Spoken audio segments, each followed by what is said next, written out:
Malam di Jakarta tidak pernah benar-benar gelap. Lampu-lampu kota menyala terang, memantulkan cahaya ke kaca-kaca gedung pencakar langit. Di salah satu sudut kota itu, berdiri megah sebuah tempat hiburan malam eksklusif bernama Velvet Moon Lounge. Dari luar, bangunannya tampak biasa. Tapi di dalam, ada dunia yang sangat berbeda. Musik elektronik berdentum, lampu disko berganti warna, dan aroma parfum mahal bercampur asap rokok mengisi udara. Di ruangan VIP, para pria berdasi dengan perut buncit duduk bersandar sambil dikelilingi wanita-wanita cantik. Mereka tertawa, bersulang, dan sesekali berbisik dengan nada menggoda. Di antara wanita-wanita itu, ada satu yang wajahnya terlihat paling lesu, Rani. Rani duduk di pojok sofa, memandangi ponselnya yang tak kunjung menyala karena baterainya habis. Ia merasa hampa. Malam ini adalah malam keempat berturut-turut tanpa satupun tamu VIP yang memilihnya untuk menemani. Ia tersenyum palsu saat ada tamu melirik, tapi lirikan itu segera beralih ke Elsie lain yang lebih muda dan lebih berani berpakaian terbuka. Dulu, Rani adalah primadona. Ia selalu jadi pilihan utama tamu-tamu besar. Ia pintar merayu, tahu cara membuat pria merasa seperti raja. Tapi semua itu berubah. Sekarang Elsie makin banyak, job makin sepi. Persaingannya udah nggak sehat, gumamnya dalam hati, perasaan campur aduk antara cemas dan marah. Jam menunjukkan pukul 1.15 dini hari. Rani berjalan menuju ruang ganti. Ruangan itu sempit, dindingnya dihiasi cermin panjang yang mulai buram karena kabut make up dan debu. Di salah satu sudut, terlihat Lina, Elsie yang belakangan sangat populer. Wajahnya cerah, kulitnya terlihat bercahaya seperti baru keluar dari salon. Ia sedang merapikan rambutnya sambil melihat cermin dan memutar cincin emas kecil di jari manisnya. Rani menghela napas, lalu duduk di samping Lina. "Lin, aku udah hampir seminggu sepi banget. Bahkan tamu tetap aku udah jarang manggil. Kamu kok bisa ya makin laku aja? Share dong tipsnya," ucapnya setengah putus asa. Lina menoleh, senyumnya misterius. "Ran, di dunia kayak kita ini, yang menang bukan yang cantik atau pintar bicara, tapi yang punya daya ikat. Tahu nggak maksudku?" Rani mengernyit. "Daya ikat?" Lina menunduk sedikit, lalu berbisik pelan. "Susuk, Ran. Tapi bukan sembarangan. Ini cincin susuk pengeretan. Buat bikin tamu kelepak-kelepak, lengket kayak kena sihir. Dan bukan cuma suka, mereka bakal jadi royal. Ada yang kasih iPhone, mobil, bahkan buka salon buat Elsie yang pakai ini." Rani membeku. Jantungnya berdetak lebih cepat. "Kamu serius? Kamu pakai susuk?" Lina mengangguk. "Awalnya aku takut, sama kayak kamu. Tapi coba kamu lihat realitanya. Elsie makin banyak. Kalau kita gak ambil langkah ekstra, kita bakal dilibas. Cuma tinggal nunggu waktu buat dibuang kayak tisu bekas." Dia menatap mata Rani dalam-dalam. "Kita gak selamanya muda. Dunia ini keras. Mau bertahan, atau tenggelam?" Perkataan itu menggema di kepala Rani. Ia ingat ibu di kampung yang terus bertanya kapan ia pulang. Ia ingat adiknya yang minta dibelikan laptop untuk kuliah. Dan ia tahu, penghasilannya sekarang tidak lagi cukup. Malam itu, Rani tak langsung menjawab. Ia hanya diam dan menatap cincin emas yang melingkar di jari Lina. Dalam sinar lampu temaram, cincin itu tampak berkilau. Tapi entah kenapa, Rani merasa kilau itu dingin dan menyeramkan, seperti mengandung sesuatu yang tak terlihat. Hari itu, Jakarta diselimuti gerimis tipis. Langit tampak muram, seolah ikut merasakan kegelisahan dalam dada Rani. Ia duduk di dalam taksi online bersama Lina, menatap jendela yang dipenuhi titik-titik air. Pikirannya bercabang, antara takut, ragu, dan terdesak. Tempatnya di Depok, tapi masuk ke dalam gang, ucap Lina tanpa menoleh, suaranya datar namun yakin. "Nama orangnya siapa?" tanya Rani, suaranya lirih. "Orang-orang panggil dia Mak Ratna. Dukun tua. Tapi dia bukan dukun sembarangan, Ran. Dia udah masang susu ke Elsie, model, bahkan istri pejabat." Rani menelan ludah. Hatinya makin tidak tenang. Sekitar 1 jam perjalanan, mereka tiba di sebuah jalan kecil yang sepi. Mereka turun, lalu berjalan melewati gang sempit yang hanya cukup untuk 1 motor. Jalan itu gelap, Tidak ada lampu, hanya cahaya redup dari rumah-rumah penduduk. Udara terasa lembab, dan bau dupa samar mulai tercium. Mereka sampai di sebuah rumah tua berpagar bambu. Pintu kayu kusam itu terbuka sedikit, seperti sudah menanti kedatangan mereka. Lina mengetuk 2 kali, dan pintu langsung dibuka dari dalam oleh seorang perempuan tua berjubah hitam dengan sorban kelabu di kepalanya. Matanya cekung, namun tajam. Wajahnya dipenuhi keriput, tapi ada sesuatu yang menyiratkan kekuatan tak kasat mata. "Kalian yang mau pasang susu pengeretan?" tanyanya tanpa basa-basi. Lina mengangguk, lalu menunjuk ke arah Rani. "Ini, Mak. Temanku. Dia butuh segera." Mak Ratna menatap Rani lama, dari kepala hingga kaki. Tatapan itu membuat tubuh Rani dingin seperti es. "Kau yakin? Sekali kau pakai, tak bisa sembarang lepas. Kau akan dapat pesona, tapi dengan tumbal."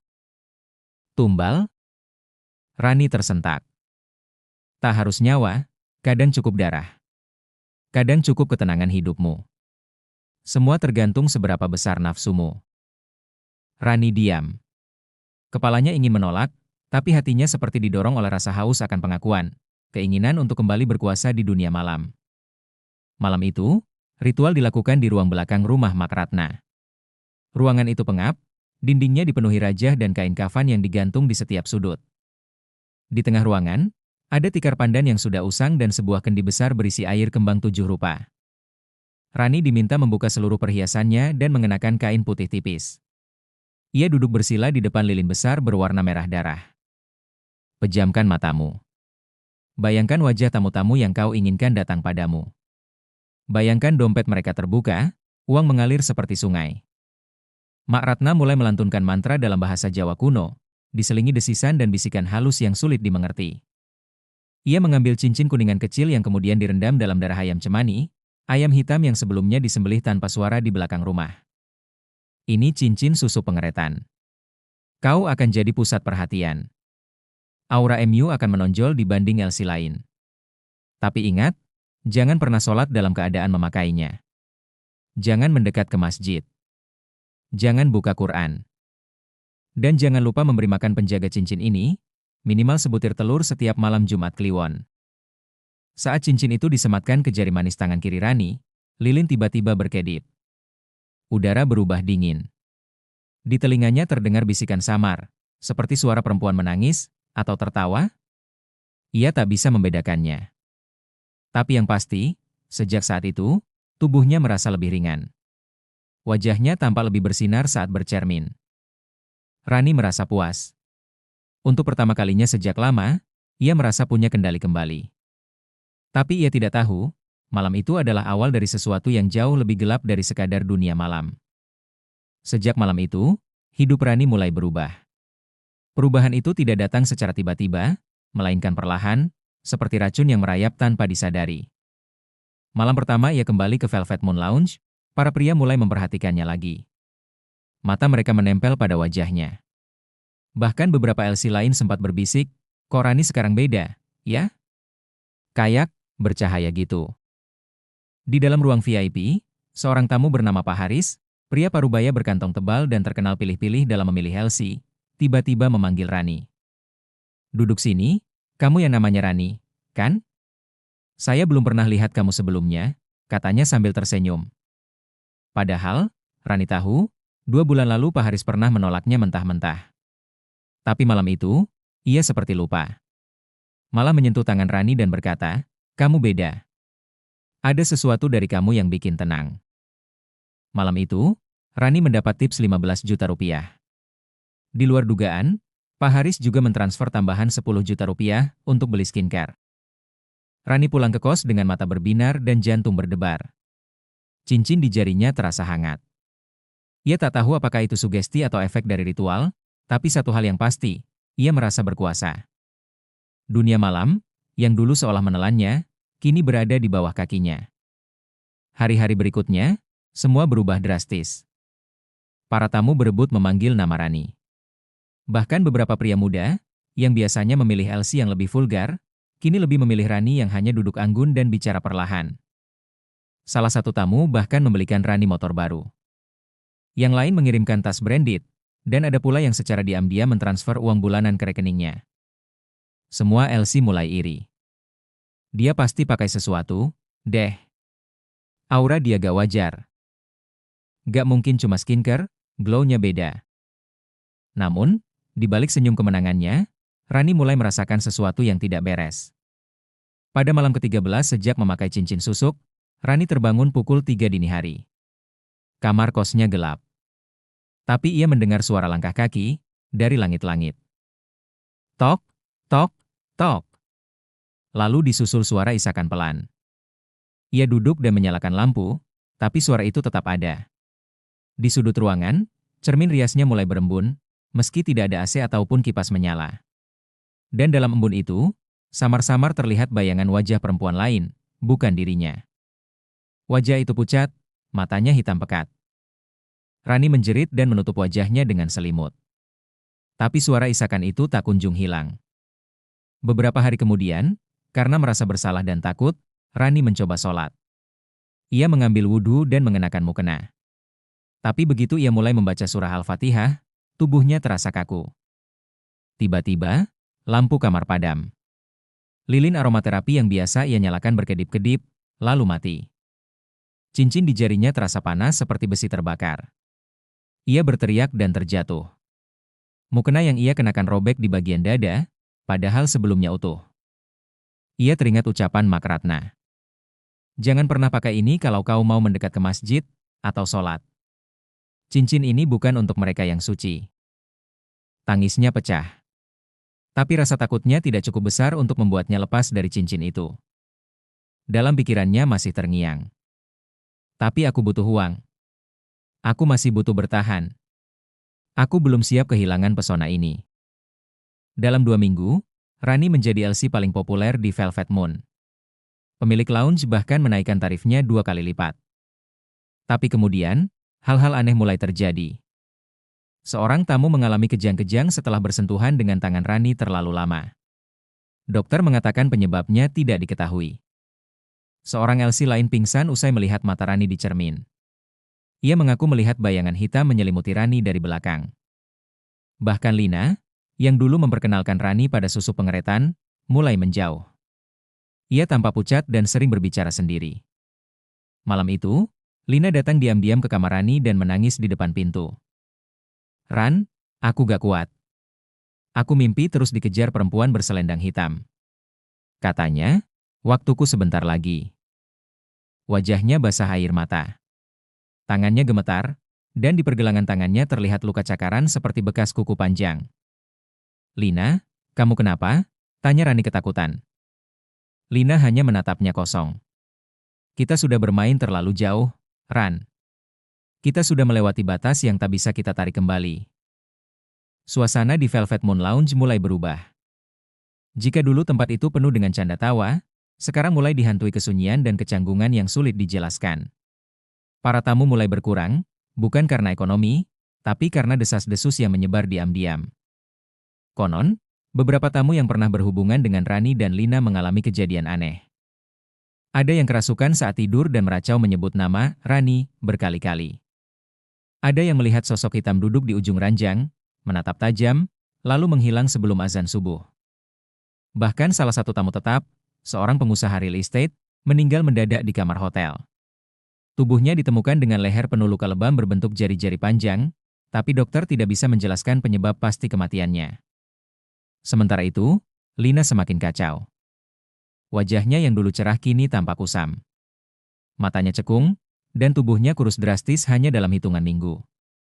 Ia sering mengurung diri, kadang tertawa sendiri, kadang menangis tanpa alasan. Suatu malam, Rani datang ke kamar Lina karena khawatir. Ia mendapati Lina sedang duduk di depan cermin, berbicara sendiri sambil mencakar-cakar wajahnya. Darah menetes dari pipi. Lin. Astagfirullah, kamu kenapa? Lina menoleh. Matanya kosong. Suaranya berubah menjadi serak dan pelan. Aku gak bisa tidur. Mereka datang terus. Dia minta aku bayar yang belum lunas. Siapa? Lin? Sosok perempuan berselendang hitam, dia yang menjaga cincin. Dia marah karena aku lupa kasih sesaji.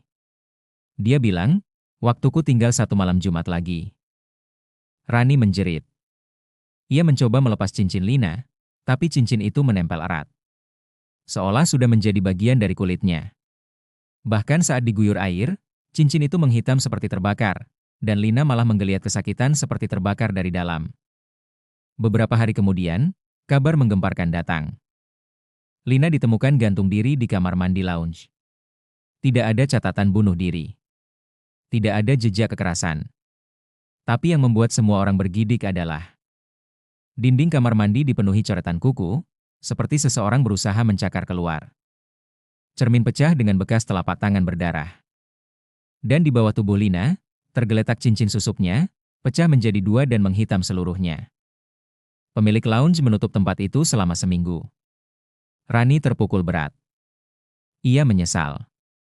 Ia ketakutan. Dan untuk pertama kalinya, ia sadar bahwa semua kemewahan yang ia dapat datang dengan harga yang sangat mahal, jiwa temannya sendiri. Rani mulai merasakan tubuhnya melemah. Ia sering mimisan. Telinganya kadang berdarah saat mendengar azan. Jika ia mencoba membuka mushaf Al-Quran, tangannya langsung gemetar dan seperti dialiri listrik. Dalam tidurnya, ia dihantui mimpi yang sama. Sebuah lorong gelap, suara perempuan menangis, dan sosok hitam duduk di singgasana, menunjuk padanya sambil berkata, "Kau sudah memilih kami. Kau milik kami." Rani akhirnya sadar bahwa ia telah melanggar batas antara dunia nyata dan gaib.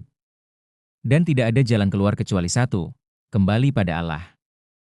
Langit Jakarta sore itu diselimuti mendung, seperti menggambarkan isi hati Rani yang penuh gelisah dan ketakutan. Sejak kematian Lina, Rani nyaris tidak pernah tidur nyenyak. Setiap malam ia dibayangi mimpi buruk, suara tangisan, dan teriakan dari sosok tak terlihat. Ia mencoba mengabaikan semua itu, namun tubuhnya perlahan menyerah.